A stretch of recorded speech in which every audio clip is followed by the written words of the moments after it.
आवाज की दुनिया के दोस्तों, कल जो मैं बता रहा था कि जब उसकी माँ चाय लेकर के आई, वो सुरेश को नजर आ रहा है कि उसके पिताजी लेके आए हैं। उसको जबरदस्ती पास में बैठा लेता है। बैठाने के बाद में जबकि उसकी माँ है, वो सोच रहा है कि उसके पिताजी हैं। वो कहता, पिताजी आप कहाँ चले गए? नहीं तो अब सपने में आते हो, नहीं तो पहले मुझे आप दिखाई भी देते थे, अब तो मुझे दिखाई भी नहीं दे रहे हो। अभी मैंने देखा कि आप चाय लेकर के आए हो। बगल में बैठी हुई उसकी माँ उसके पीठ पे हाथ फेरती है और वो खाली सोच रही है कि ये मुझे क्या समझ रहा है। पर पिताजी आप मुझे बताइए, आज मैं आपको जाने ही नहीं दूंगा। आप कहाँ चले गए? क्यों आप हम लोग को छोड़ के गए? उस समय उस सुरेश के कान में जो बात आती है, वो इधर उधर देखने लगता है। तब तक उसके नजर में आता है कि बगल में उसकी माँ बैठी हुई है। वो कहता, माँ आप यहाँ कैसे बैठ गई? यहाँ तो पिताजी बैठे थे ना।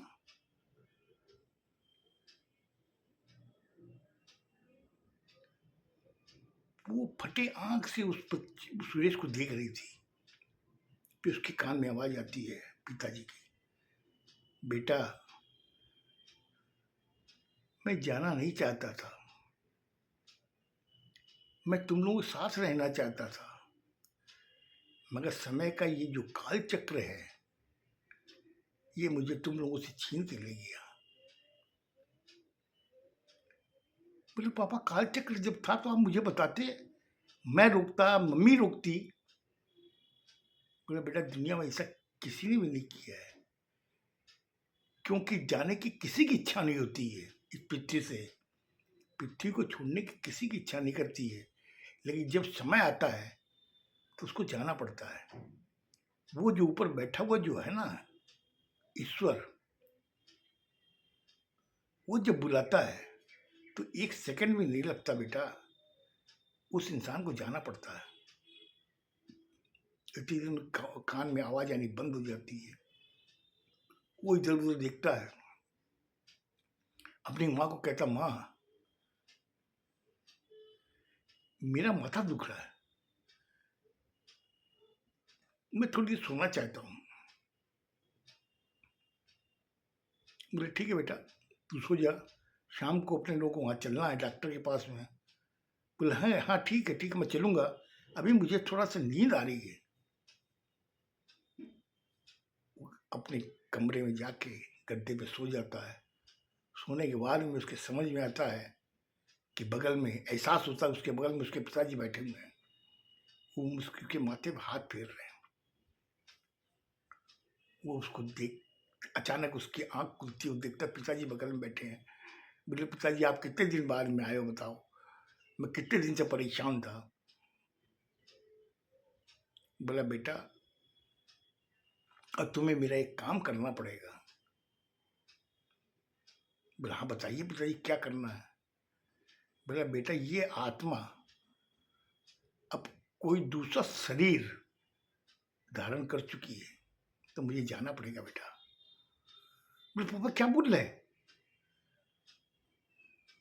आप दूसरे किसी शरीर में चले गए? बोला, हाँ बेटा यही जीवन की लीला है। जो आदमी इस पृथ्वी से जाता है उसको 12 दिन बाद में किसी दूसरे के शरीर में प्रवेश करना पड़ता है। वो बड़े गौर से अपने पापा की बात सुन रहा है। कैसा पापा, ऐसा कैसे हो सकता है? आप मुझे बताइए, आप किसके शरीर में धारण हुए हो? कौन है वो? बोले, बेटा मैं जब शरीर में धारण होऊंगा फिर तुम्हें आके मैं बताऊंगा, या तुम्हें एहसास दिलाऊंगा कि मैं इसमें हूं।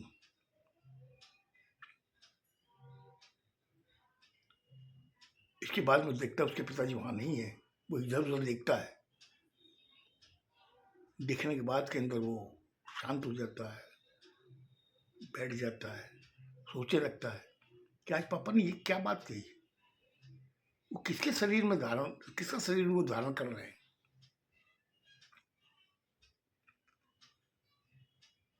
फिर वो इधर उधर की बातें सोचने लगता है। अरे पंडित जी आने वाले हैं, वो ग्रुप क्या पंडित जी आएंगे, उनसे अपने पूछना है क्या कि क्या करना है, और बरसोरी जो करनी है वो कितने महीनों की होगी, कितने महीने बाद होगी, या कितने साल बाद होगी। फिर वो मम्मी के पास जाता, बोले मम्मी हाँ बोलिए क्या करना अब। बोला कि वो पंडित जी को बुलाइए, अपने को पूछना पड़ेगा ना कि बरसोरी जो कितने महीने बाद होती है, कितने साल बाद होती है। बोला बेटा ये सब चीज़ें मुझे सब मालूम है। बोला आपको मालूम है? बोला हाँ बेटा मुझे मालूम है, 11.5 महीने की होती है, इसे पंडित की जरूरत नहीं है। अच्छा अच्छा मम्मी ठीक है ठीक है। तो माँ कहती है बेटा तू चाय पिएगा? बोले मम्मी आप बनाएंगे तो मैं पी लूँगा। इसके बाद के अंदर वो चाय बनाने चली जाती है। वो बैठा सोचता रहता है कि पापा ने कौन से शरीर धारण किया होगा, किसके शरीर में प्रवेश किए हैं वो। पर यही चीज उसकी जो एक जंजाल है जो उसके दिमाग में सराउंडिंग कर रहा है। फिर बाद में वो दूसरी तरफ अपना ध्यान लगा देता है कि शायद ये कोई जंजाल है। देखते हैं पिताजी जब कह के गए हैं कि जब शरीर धारण करेंगे तो वो बता देंगे, देखते हैं। इतना सोच करके वो बैठ जाता है। फिर बाद में 2 दिन बाद सुरेश रात को सो रहा है, अचानक उसे एहसास होता है कि उसका के सर पर कोई हाथ फेर रहा। वो अपनी आंखें नहीं खोलता है। उसे समझ में आ जाता है कि ये मेरे पापा हैं जो मेरे सर पर हाथ फेर रहे हैं। वो कहता है कि पापा आप आ गए? बोले बेटा मैं कहाँ जाता, मैंने तुमसे वादा किया था ना, मैं जब शरीर धारण करूंगा किसी का तो तुम्हें आगे बता दूंगा। पापा बताइए ना। बोले बेटा तू आंख तो खोल। जब वो आंख खोलता है तो देखता कि पलंग के ऊपर एक सांप बैठा हुआ है। उस सांप को देख उछल के बाहर आ जाता है, आके चलने लगता है कि मम्मी मम्मी देखो मेरे घर में सांप है, अपने मेरे पलंग पे सांप चढ़ गया है। मम्मी उसकी आती है, बोले सांप आ गया, एक दूसरे को और बुला लेते हैं। बाहर से 2-4 आदमी को बुलाते हैं, आके कमरा खोलते हैं, देखते हैं कहीं पे कोई सांप नहीं है। बोले मम्मी अभी मेरे गद्दे पे था। सब पूरा लाइट वाइट जला के सब तरफ देखते हैं, कहीं कुछ नहीं मिलता। जब सब लोग शांत हो जाते हैं कि नहीं कोई नहीं है यहाँ पर, फिर बात के अंदर वो सब चले जाते हैं। उसी रात को नींद नहीं आती। वो जाकर के अपनी माँ को कहता है कि मम्मा मैं तो कमरे में नहीं सोऊंगा। बोले ठीक है बेटा नहीं सोगा तो अपने लोग यहाँ हॉल में सो जाते हैं। दोनों जने चटाई बिछा के वहां सो जाते हैं। सोने के बाद फिर उसे सपना आता है। सुरेश उसके जब कान में वो आवाज आती है, वो कहता हाँ हाँ बोलिए पापा हाँ। बोले बेटा तुम डर गए? मैं समझा नहीं पापा। बोले मैंने तुमसे कहा था ना कि मैं अब किसी के शरीर में धारण होऊंगा। बोला पापा बता दे, आप तो मुझे दिखाया नहीं, आपने बताया भी नहीं किसने। बोले बेटा तुम अगर इससे डरोगे तो घर का ख्याल कौन रखेगा, कौन तेरी मम्मी का ख्याल रखेगा। अब तुम घर के मुखिया हो, तुम्हें हिम्मत रखनी है। ठीक है, इतना कह के वो अदृश्य हो जाता है।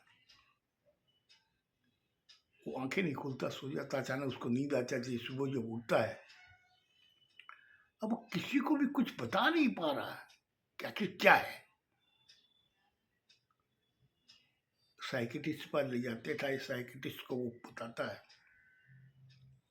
साइकियाट्रिस्ट से बोलता है कि तुमने क्या देखा। अब वो क्या बताए, उसकी खुद समझ में नहीं आ रही कि वो क्या बताए किसी को। फिर वो बोलता डॉक्टर साहब मैं आपसे अकेले में बात करना चाहता हूँ। बोला अकेले में? बोला हाँ। तो अपनी उसको सुरेश की माँ को कहता कि आप बाहर जाइए, एक दो जने और थे उनके साथ, उनको कहता बाहर जाइए। बाद में सुरेश उस डॉक्टर को क्या बताता है, वो डॉक्टर जो सुनता है तो उसका क्या रिएक्शन होता है, मुझे लगता है मैंने आज ज़्यादा टाइम दे दिया है, जरूर सुनिएगा। खुश रहो, स्वस्थ रहो, धन्यवाद।